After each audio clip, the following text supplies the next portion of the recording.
جس پہ ہاتھ رکھو گے ذبح ہونے کو تیار ہے، ذبح ہونے کو کہنا نہیں میں انصاف کروں گا، میں پرچی ڈالوں گا.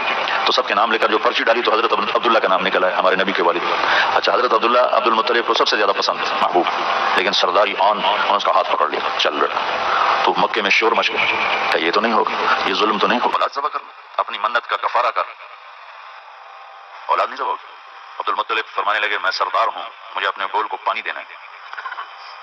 آس نے کہا تو میں کہڑے کوئی کمی ہے، میں بھی سردار ہوں، میں یہ نہیں ہونے دوں گا. تو لہٰذا میں سارا مکہ ایک طرف، اکیلے عبد المطلب ایک طرف. تو اچھا بھائی قطبہ کاہن جو فیصلہ کرے گی، اس زمانے میں پنچایتیں ہوتی تھیں، تو ساری پڑھیں وہاں پہنچ گئے. تو اس نے کہا تمہارے یہاں جب جو آدمی قتل ہوتا ہے تو اس کا معاوضہ کتنا ہے؟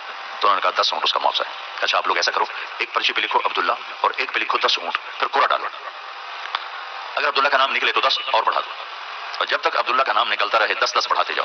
جب اونٹوں کا نام نکل آئے تو جتنے اونٹ اس پر لکھے ہوں اتنے ذبح کر دو، عبداللہ کو چھوڑ دو. ایک گل سارے انو سمجھ آ گئی.